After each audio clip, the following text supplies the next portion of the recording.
એવીની class YouTube ચેનલમાં આપ સરે મિત્રોનું હું દિલથી સ્વાગત કરું છું। આજે વિદ્યાર્થી મિત્રો વાત કરવાના છીએ ધોરણ 10માં આપણી જે એકમ કસોટી તારીખ 29/7/2024 અંતર્ગત સામાજિક વિજ્ઞાનનું જે પેપર આવનાર છે તેના પેપરનું આપણે સંપૂર્ણ સચોટ સોલ્યુશન જોઈશું। જે વિદ્યાર્થી મિત્રો તમને તમારી આવનારી મિત્રો એકમ કસોટીમાં અને આવનારી બોર્ડની પરીક્ષામાં ખૂબ જ ઉપયોગી નીવડશે। તો ચાલો વિદ્યાર્થી મિત્રો વિડીયોની શરૂઆત કરીએ। તેના પહેલાં ખાસ તમે ચેનલમાં નવા છો તો ચેનલને અવશ્ય સબસ્ક્રાઇબ કરી વિડીયોને લાઇક અને શેર કરવાનું ન ભૂલતા, જેથી કરી અમે તમારા સુધી ધોરણ 10ની સ્વાધ્યાયન પોથીનું સોલ્યુશન છે તે ઝડપથી મોકલી શકીએ। મિત્રો અહીંયા જે પ્રશ્ન બેંક તૈયાર કરવામાં આવેલી છે એ તમને ખૂબ જ ઉપયોગી નીવડશે। સૌપ્રથમ યોગ્ય જોડકા જોડવાના છે।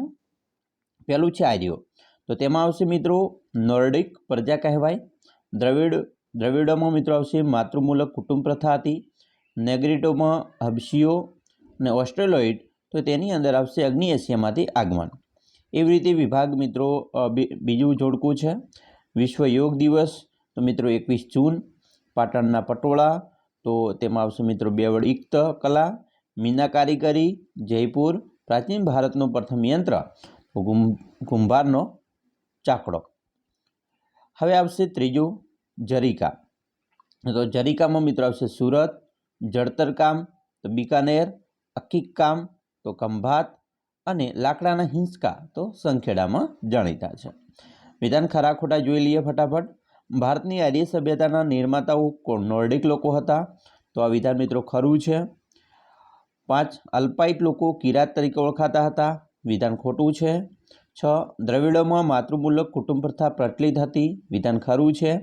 7 ઓસ્ટ્રેલોઇડ પ્રજા અગ્નિ એશિયામાંથી આવેલી હતી, વિધાન ખરું છે। 8 સમ્રાટ અશોકના શિલાલેખો ચાંપાનેરમાં આવેલા છે, વિધાન ખોટું છે, જૂનાગઢમાં આવેલા છે। 9 સાંસ્કૃતિક વારસો એટલે કુદરત સર્જિત વારસો, વિધાન ખોટું છે। 10 ભારતની સંસ્કૃતિમાં સચ્ચિત ગૌરવનો અનુભવ થાય છે, સચ્ચિત આનંદ આવશે, ખોટું વિધાન છે। 11 કચ્છના બન્ની વિસ્તારમાં જત કોમની ભરતકલા આગવી વિશેષતા ધરાવે છે, વિધાન સાચું છે। 12 ઋગ્વેદ એ સંગીતનો વેદ ગણાય છે, ખોટું છે, સામવેદ આવશે। 13 સંગીતના મુખ્ય 9 સ્વર છે, મિત્રો ખોટું છે। 14 કથકલી એ કેરળ રાજ્યનું પ્રચલિત નૃત્ય છે, વિધાન ખરું છે। મણિપુરી નૃત્યના લાસ્ય અને તાંડવ એમ 2 પ્રકાર છે, તો વિધાન ખરું છે। ગરબો શબ્દ ગર્ભદીપ પરથી ઉતરી આવ્યો છે, વિધાન ખરું છે। વિશ્વ યોગ દિવસ દર વર્ષે 21 એપ્રિલે ઉજવવામાં આવે છે, વિધાન ખોટું છે। ધમાલ નૃત્ય કરતા સિદીઓ મૂળ આફ્રિકાના હતા, વિધાન ખરું છે। લશ્કર એ આંતરરાષ્ટ્રીય સંસાધન છે, વિધાન ખોટું છે। સામાન્યપણે મળી આવતા સંસાધનો સામાન્ય સુલભ સંસાધન કહે છે, વિધાન ખરું છે। કાળી જમીનમાં જ્યારે ભેજ સુકાય ત્યારે તેમાં ફાટો કે તિરાડ પડી જાય છે, આ વિધાન ખરું છે। 22 પર્વતીય જમીનનું સ્તર પાતળું અને અપરિપક્વ હોય છે, વિધાન ખરું છે। કાળી જમીન ફળદ્રુપ હોય છે, વિધાન ખરું છે। માનવીની જરૂરિયાતો અમર્યાદિત છે, વિધાન ખરું છે। ક્રાયોલાઇટ ખનિજ એકલ સંસાધન છે, વિધાન ખરું છે। ભારતનો આર્થિક વિકાસ થઈ રહ્યો છે, તો મિત્રો આ વિધાન ખરું છે। 27મું દેશની કુલ આવકની માથાદીઠ આવક કહેવામાં આવે છે, તો મિત્રો આ વિધાન ખોટું છે। શ્રમ એ ઉત્પાદનનું નિર્જીવ સાધન છે, વિધાન ખોટું છે। શ્રમ એ ઉત્પાદનનું સજીવ સાધન છે, વિધાન ખરું છે। 30 ચીન અને ભારત જેવા દેશોએ સમાજવાદી પદ્ધતિ અપનાવી છે, મિત્રો ભારતે નથી અપનાવી, વિધાન ખોટું છે। 31 ભારત ફ્રાન્સ વગેરે દેશોમાં મિશ્ર અર્થતંત્ર પ્રવર્તે છે, વિધાન ખરું છે। 32 ભારત વિકસિત દેશ છે, તો વિધાન ખોટું છે, ભારત વિકાસશીલ દેશ છે। હવે ખાલી જગ્યા છે, જેમાં 33મું છે ખાલગીયા ભારતને અઢળક સમૃદ્ધિ આપી છે, તો પ્રકૃતિએ। 34 ભારતની ખાલગીયા સભ્યતાના નિર્માતાઓ આર્ય લોકો હતા, નોર્ડિક લોકો હતા, તો આર્ય આવશે। 35 ભારતની સંસ્કૃતિ અને સભ્યતાના વિકાસમાં ખાલગીયા પ્રજાનો ફાળો વિશિષ્ટ છે, તો ઓસ્ટ્રેલોઇડ। 36 વડનગરનું ખાલગીયા ઐતિહાસિક મહત્વ ધરાવતું જોવાલાયક સ્થળ છે, તો મિત્રો આવશે કીર્તિ તોરણ। 37 વિશ્વમાં એશિયાઈ સિંહો માત્ર ગુજરાતના ખાલગીયા જંગલોમાં જોવા મળે છે, તો ગીરના જંગલોમાં। 38 ખાલગીયા વારસો કુદરતની ભેટ છે, તો પ્રાકૃતિક વારસો। 39 ભરતમુનિ ચરિત ભરતમુનિ રચિત નાટ્યશાસ્ત્રને નંદકેશ્વર ચરિત અભિનવ દર્પણ એ ખલગ્યા નૃત્ય શૈલીના આધાર સ્ત્રોત ગણાય છે તો ભરતનાટ્યમ. 40 વૈજયંતીમાલા અને હેમામાલિની ખલગ્યા નૃત્ય શૈલી સાથે જોડાયેલા છે તો ભરતનાટ્યમ. 41 ભવાઈએ ખલગ્યા દ્વારા શરૂ કરેલા ગુજરાતની આશરે 700 વર્ષ જૂની નાટ્યકલા છે તો અસહ્ય ઠાકર. 42 ગરબો શબ્દ ખલગ્યા પરથી બન્યો છે તો ગર્ભદીપ પરથી બનેલો છે. 43 ખલગ્યા રાસ એ રાસનો પ્રકાર છે તો દાંડિયા. 44 બનાસકાંઠાના વાવ વિસ્તારમાં ખલગ્યા નામનું નૃત્ય જાણીતું છે તો મેરાયો. 45 સૌરાષ્ટ્રના ખલગ્યા લોકો કોળી નૃત્ય કરે છે તો મિત્રો આવશે ખલગ્યા કોળી નૃત્ય તો કોળી લોકો કરે છે, બરાબર. 46 ગુજરાતમાં ખલગ્યાના મેર અને ભરવાડ જાતિના નૃત્યો પણ જાણીતા છે તો સૌરાષ્ટ્ર આવશે. 47 ખલગ્યા જમીનોની લાલ રંગ લોહ ઓક્સાઇડને કારણે હોય છે તો કાળી જમીન. 48 સંરક્ષણ શબ્દનો સીધો સંબંધ સંશોધનની ખલગ્યા સાથે જોડાયેલ છે તો અછત. 49 લશ્કર, આંતરરાષ્ટ્રીય વ્યાપાર વગેરે ખલગ્યા સંસાધન છે તો રાષ્ટ્રીય. 50 કાળી જમીન ભારતના કુલ ક્ષેત્રફળના લગભગ ખલગ્યા ક્ષેત્રફળમાં ફેલાયેલું છે તો 15%. 51 કાપની જમીન ભારતના કુલ ક્ષેત્રફળના લગભગ ખલગ્યા ભાગમાં ફેલાયેલું છે તો 43% ક્ષેત્રફળમાં. 52 ખલગ્યાને નિયંત્રિત આર્થિક પદ્ધતિ પણ કહે છે તો મિશ્ર અર્થતંત્ર. 53 ખલગ્યામાં મિશ્ર આર્થિક પદ્ધતિ પ્રવર્તે છે તો ફ્રાન્સમાં. 54 ખલગ્યામાં સમાજવાદી પદ્ધતિ પ્રવર્તે છે તો રશિયામાં. 55 વિકાસશીલ દેશોની મુખ્ય આર્થિક પ્રવૃત્તિ તો આવશે ખેતી. 56 દેશની કુલ રાષ્ટ્રીય આવકને દેશની કુલ વસ્તી વડે ભાગવાથી ખલગ્યા પ્રાપ્ત થાય છે તો દેશની માથાદીઠ આવક પ્રાપ્ત થાય છે. 57 મગનભાઈ અને તેમના મિત્રો અનાથાશ્રમમાં દર રવિવારે માનદ સેવા આપે છે તો આ ખલગ્યા પ્રવૃત્તિ કહેવાય તો એ બિન આર્થિક પ્રવૃત્તિ કહેવાય. 58 યંત્રો ઓજારો મકાનો ઉત્પાદનના સાધનો પૈકી ખલગ્યા સાધનોમાં સમાવેશ થાય છે તો તે મૂડીમાં સમાવેશ થાય. 59 ખલગ્યા રાષ્ટ્રોમાં વસ્તી વધારો વધુ જોવા મળે છે તો વિકાસશીલ રાષ્ટ્રોમાં. 60 ઉત્પાદનના સાધનો ખલગ્યા છે તો મર્યાદિત છે. 61 સમાજવાદી પદ્ધતિમાં સમગ્ર તંત્રનું સંચાલન ખલગ્યા દ્વારા થાય છે તો રાજ્ય દ્વારા થાય છે.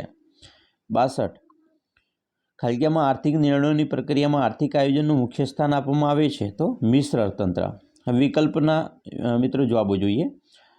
63 છે હિમાલયની ગિરિમાળામાં ભારતની કઈ દિશામાં આવેલી છે તે હિમાલયની મિત્રો ગિરિમાળા ઉત્તરમાં આવેલી છે. 64 નીચેના પૈકી કઈ જોડ સાચી છે તો ઉત્તરાર્થ નૃત્ય મહોત્સવ મોઢેરામાં ઉજવાય છે, સાચું છે. 65 દ્રવિડ કુળની ભાષાઓમાં નીચેનામાંથી કઈ ભાષાનો સમાવેશ ન કરી શકાય તો હિન્દી ભાષાનો. 66 આપણા બંધારણની કઈ કલમમાં ભારતની સાંસ્કૃતિક વારસાના જતન માટે નાગરિકની મૂળભૂત ફરજો દર્શાવી છે તો જવાબ આવશે કલમ 51 કમાં. 67 કેટલાક ઇતિહાસકારોના મતે કઈ પ્રજા ભારતની સૌથી પ્રાચીન નિવાસી છે તો જવાબ આવશે નેગ્રીટો. 68 લોકમાતા શબ્દ કોના માટે ઉપયોગમાં લેવામાં આવે છે નદીઓ માટે. 69 વિશ્વ યોગ દિવસ તો 21 જૂન આવશે. 70 પાટણ શહેર કયા પ્રકારની સાડી માટે પ્રખ્યાત છે તો પટોળું. 71 ભારતનો કયો વેદ સંગીતની કલા તો સામવેદ આવશે. 72 ભારતમાં સંગીત ક્ષેત્રે તૃતીય હિંદના પોપટ તરીકે કોણ જાણીતું છે તો અમીર ખુસરો. 73 કથન કરે સો કથક કહાવે આ ઉક્તિ કયા નૃત્યના વિકાસ સાથે જોડાયેલી છે તો કથક નૃત્ય સાથે. 74 ધમાલ નૃત્ય કરતા સિદ્ધિઓ મૂળ ક્યાંના વતની હતા આફ્રિકાના. 75 ચાળો નૃત્ય એટલે કયું નૃત્ય તો આદિવાસીઓનું નૃત્ય. 76 નીચેના પૈકી કઈ કૃતિ કાલિદાસની છે તો મેઘદૂતમ. 77 વૈજયંતીમાલા અને હેમામાલિની કઈ નૃત્ય શૈલી સાથે જોડાયેલી છે ભરતનાટ્યમ. 78 ઇક્ત એટલે શું તો ઇક્ત એટલે વણાટ.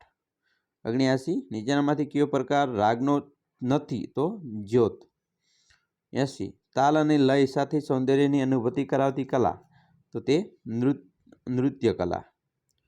81 નીચેનામાંથી સાધનો એક ઉપયોગ ખરો નથી તે શોધીને ઉત્તર લખો તો એક ઉપયોગ ખરો નથી તો આવશે સંસાધન વાહન વ્યવહાર તરીકે. 82 કયા સંસાધનો અનવીનીકરણીય છે તો ખનિજો આવશે. 83 આ જમીન હિમાલયની ખીણો અને ઢોળાવમાં ક્ષેત્રોમાં 2700 મીટરથી 3000 મીટર સુધીની ઊંચાઈ પર જોવા મળે છે. તેનું સ્તર પાતળો અને પરિપક્વ હોય છે. તો તે કયા પ્રકારની જમીન છે? તો તે પર્વતીય જમીન. 84 જમીનનું નિર્માણ મૂળ મિત્રો ખડકોના ખાલ્યા મળતા પદાર્થોમાંથી થાય છે. તો ખવાણ અને ઘસારા ધોવાણથી. 85 પડખાઉ જમીનનું અન્ય નામ. તો મિત્રો પડખાઉ જમીન હોય એનું અન્ય નામ છે લેટેરાઇટ જમીન. 86 કઈ જમીનની કપાસની જમીન કહેવાય? તો કાળી જમીનને.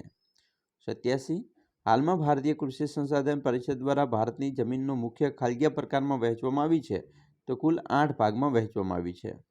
88 માનવીની જરૂરિયાતો કેવી છે? તો મિત્રો અમર્યાદિત છે, કોઈ મર્યાદા જ નથી. 89 કઈ પદ્ધતિને મુક્ત અર્થતંત્ર કહે છે? તો બજાર પદ્ધતિને.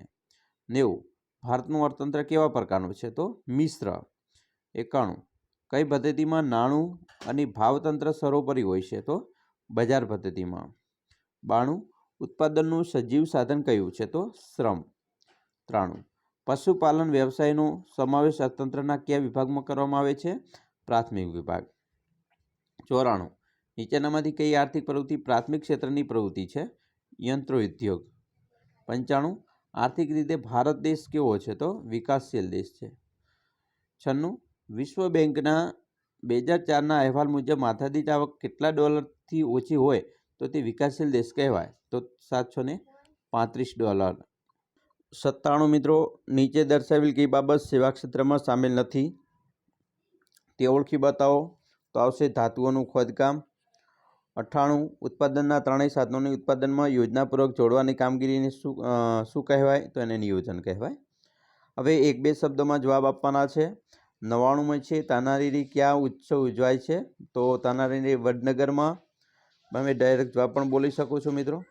ભારતની રાષ્ટ્રીય મુદ્રા કયા કયા પ્રાણીઓ દર્શાવેલા છે? તો ભારતની રાષ્ટ્રીય મુદ્રામાં સિંહ, ઘોડો, હાથી અને બળદ. 101માં આર્ય પ્રજા અન્ય કયા નામે ઓળખાય? નોર્ડિક. 102 સાંસ્કૃતિક વારસો એટલે માનવ સર્જિત વારસો. 103 ગુજરાતમાં ઉજવાતા ઉત્સવોની માહિતી. મિત્રો આપણને ખબર છે ગુજરાતમાં પતંગોત્સવ, કાંકરિયા કાર્નિવલ અમદાવાદમાં, તાનારીરી મહોત્સવ વડનગરમાં, ઉત્તરાર્ધ નૃત્ય મહોત્સવ મોઢેરામાં, રણોત્સવ છે કચ્છમાં ઉજવાય છે. 104 ચાળો નૃત્ય એટલે કયું નૃત્ય? આદિવાસીઓનું નૃત્ય. 105 કાંતણ કળામાં કઈ પ્રક્રિયા કરવામાં આવે છે? મિત્રો કાંતણ કળામાં રૂની પૂણીમાંથી તાંતણા ખેંચવા સાથે તેમને વળ ચડાવી એકબીજાના પકડમાં જોડી લાંબો દોરો તૈયાર કરવામાં આવે છે. 106 બેવડ એકત એટલે શું? બેવડ એટલે મિત્રો બંને બાજુ અને એકત એટલે વણાટ. પહેલા રંગાયેલા રેસામાંથી બનાવેલું કાપડ. ઓમ બેવડિક્ત અને તાણા અને વાણાથી ગૂંથાયેલી સાડી કે જેમાં સાડીની બંને બાજુ એક જ આકાર દેખાય છે. 107માં જડતર કામ એટલે શું? તો વીંટી, હાર, દામણી, નેકલેસ, ચૂડી, નથણી, એરિંગ, કાપ વગેરે સોનાના અલંકારોમાં હીરા જેવા કિંમતો પથ્થરો અને સાચા મોતી જડવાની કલા હોય અને જડતર કામ કહેવાય. 108 સંગીત રત્નાકર અને સંગીત પારિજાત ગ્રંથોની રચના કરનાર પંડિતોના નામ. તો પંડિત સારંગદેવે સંગીત રત્નાકર અને પંડિત અહોબલે સંગીત પારિજાત બરાબર એ ગ્રંથની રચના કરી છે. 109માં આવશે ભવાઈની વિશેષતા કઈ છે? તો મિત્રો પડદા વિના ભજવાતા નાટકો, હળવી શૈલીના રમૂજો, ભૂંગળ વાદ્ય સાથે સંગીત પ્રધાન નાટકો અને વિવિધ વેશ જેમ કે રામદેવનો વેશ, ચંડા ઝૂલણનો વેશ, કજોડાનો વેશ વગેરે એ ભવાઈની વિશેષતા છે. પછી ગરબો કોને કહે છે? ગરબો શબ્દ મિત્રો ગર્ભદીપ પરથી ઉતરી આવ્યો છે. કોરાવેલા ઘડામાં દીવ મૂકી તેને ચોમેર કે તેની માથે મૂકી ગોળાકાર કરવામાં આવતો નૃત્ય હોય એને ગરબો કહે છે. 111 ભટાર નૃત્ય કેવી રીતે કરવામાં આવે છે? ભટાર નૃત્યમાં મિત્રો દાંડિયા કે મંજીરા સાથે લય અને તાલ સાથે શરીરની જમીન સરસું લઈ બેઠા થવાનું હોય છે. 112 કાશ્મીરનું કયું ભરત જાણીતું છે? તો કાશ્મીરી. 113 કઈ જમીનમાં દ્રાવ્ય ક્ષારોનું પ્રમાણ વધારે હોય છે? તો રણ પ્રકારની. 114 પારિભાષિક શબ્દોનો અર્થ આપો. રાષ્ટ્રીય સંસાધન. કોઈપણ દેશ કે પ્રદેશની સાર્વજનિક સંપત્તિ હોય એને રાષ્ટ્રીય સંસાધન કહેવાય છે. એના પછી વિરલ સંસાધન. જે સંસાધનો પ્રાપ્તિ સ્થાનો મર્યાદિત હોય તે સાધનો વિરલ સંસાધનો કહેવાય. દાખલા તરીકે કોલસો, ખનિજ તેલ, કુદરતી વાયુ, તાંબુ, સોનું, યુરેનિયમ વગેરે ખનિજો વિરલ સંસાધનોના ઉદાહરણ છે. પછી નવીનીકરણીય સંસાધન, જે સંસાધનો પોતાની મેળે જ ચોક્કસ સમયમાં વપરાશની હિસ્સાની પૂર્તિ કરે છે અર્થાત અષ્ટ હોય છે તેની નવીનીકરણીય અથવા પુનઃપ્રાપ્ય સંસાધન કહે છે, જેમ કે સૂર્યપ્રકાશ. પછી આવશે 117માં જમીન. તો જમીન એટલે ભૂપૃષ્ઠ પરના માતૃખડક અને વનસ્પતિ દ્રવ્યોના નિકાળથી બનતા અસંગઠિત પદાર્થોની સપાટી અથવા પાન જમીન છે. સારા અને ધોવાના પરિબળો મૂળ કોને તોડીને બારીક ભૂકો બનાવે છે. તેમાં વનસ્પતિ અને જીવજંતુઓના વિઘટન કે સડવાથી બનેલી સેન્દ્રિય પદાર્થો ઉમેરાય છે. આમ સેન્દ્રિય પદાર્થયુક્ત બારીક કણોવાળા પોચો ખડક પદાર્થ એટલે જમીન. 118માં આવશે ભૂમિ સંરક્ષણ. તો ભૂમિ સંરક્ષણ એટલે જમીનનું ધોવાણ અટકાવીને જમીનની ગુણવત્તા જાળવવી તે. 119 સંસાધનોનું સંરક્ષણ. તો કુદરતી સંસાધનોના વિવેકપૂર્ણ અને સુયોજિત ઉપયોગ માટે કરવામાં આવતા યોગ્ય વ્યવસ્થાપનને સંસાધનોનું સંરક્ષણ કર્યું છે. 120માં આવશે સંસાધનોનું સંરક્ષણ એટલે શું? તો કુદરતી સંસાધનોના વિવેકપૂર્ણ અને સુયોજિત ઉપયોગ માટે કરવામાં આવતા યોગ્ય વ્યવસ્થાપનને સંસાધનોનું સંરક્ષણ કહે છે. એના પછી જમીન એટલે શું? તો પૃથ્વીના પોપડા પરનું મિત્રો પાતળું પડ જે અનેક પ્રકારના બારીક કણોથી બનેલું હોય છે, જેમાં ખનિજો, ભેજ, હ્યુમસ, હવા વગેરે તત્વો ભળેલા હોય છે, તેને જમીન કહેવાય છે. પછી મિત્રો 122માં ભારતમાં રણ પ્રકારની જમીન ક્યાં જોવા મળે છે? તો રાજસ્થાન, હરિયાણા અને દક્ષિણ પંજાબના કેટલાક વિસ્તારમાં તેમજ ગુજરાતના કચ્છ અને સૌરાષ્ટ્રના કેટલાક વિસ્તારોમાં જોવા મળે છે. 127 જમીન ધોવાણ એટલે શું? તો જમીન ધોવાણ એટલે મિત્રો વહેતું પાણી અને પવન જેવા કુદરતી બળો દ્વારા જમીનની માટીના કણોનું એક સ્થળેથી બીજા સ્થળે દૂર ખસેડાઈ જવું તે. 124 શિક્ષણ, બેન્કિંગ, વીમા કંપની વગેરે છે એ કામગીરી કયા ક્ષેત્રમાં આવે છે? તો સેવા ક્ષેત્રમાં આવશે. 125 ટાંકણીથી લઈને મોટા યંત્રો સુધીનું ઉત્પાદન એ છે મિત્રો એ માધ્યમિક ક્ષેત્રના ઉત્પાદનમાં આવે છે. 126 વિશ્વના કયા દેશોએ બજાર પદ્ધતિ અપનાવી છે? તો અમેરિકા અને જાપાન દેશોએ. 127 માથાદીઠ આવક એટલે શું? તો જવાબ મોસ્ટ આઈએમપી છે. વર્ષ દરમિયાન મળતી દેશની કુલ રાષ્ટ્રીય આવકને દેશની કુલ વસ્તી વડે ભાગતા જે આંક મળે તે સરેરાશ આવક ગણાય છે. એ સરેરાશ આવકને માથાદીઠ આવક કહેવામાં આવે છે. 128 સેવા ક્ષેત્રમાં કઈ કઈ બાબતોની કામગીરીનો સમાવેશ કરવામાં આવે છે? તો સેવા ક્ષેત્રમાં વ્યાપાર, માર્ગ પરિવહન અને સંચાર માધ્યમો, હવાઈ અને દરિયા માર્ગો, શિક્ષણ, આરોગ્ય, બેન્કિંગ, વીમા કંપનીઓ, પ્રવાસ, મનોરંજન વગેરે કામગીરી. શ્રમ કોને કહે છે? મિત્રો ભૌતિક વળતરની અપેક્ષા કરવામાં આવતા કોઈપણ શારીરિક અને માનસિક કાર્યને શ્રમ કહે છે, જેમાં ખેતમજૂર, કામદારો, કારીગરો, શિક્ષકો, ડોક્ટરો વગેરેના કાર્યને શ્રમ કહે છે. 130 નિયોજકોને કહેવાય છે? તો મિત્રો જમીન મૂડી શ્રમ એ ઉત્પાદન સાધનોનું કુશળતાપૂર્વક સંયોજન કરી ઉત્પાદન પ્રવૃત્તિ કરનાર વ્યક્તિને નિયોજક કહેવામાં આવે છે.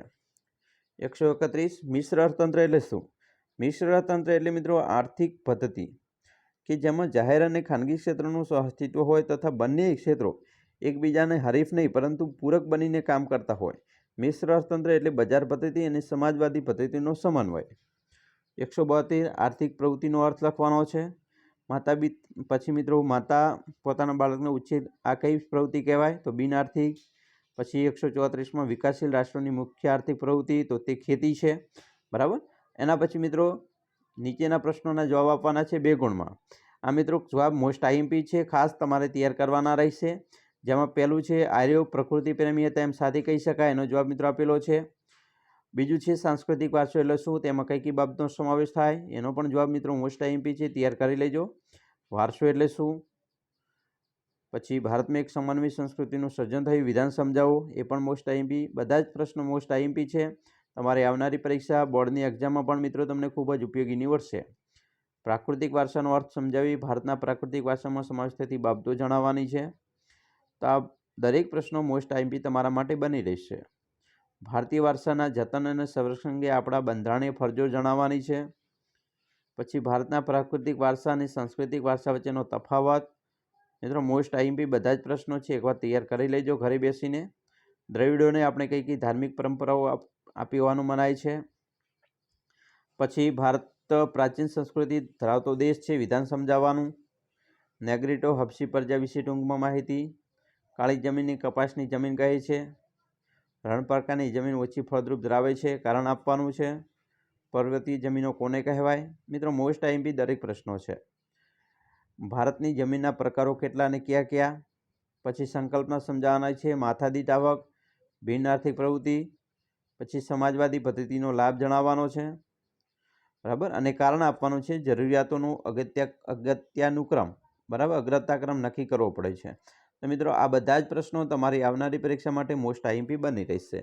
અમે આશા રાખીએ છીએ તમને આપણો વિડીયો ખૂબ જ ગમ્યો હશે, અને વિડીયો ગમે હોય તો મિત્રો લાઇક, શેર અને સબસ્ક્રાઈબ કરવાનું પણ ન ભૂલતા.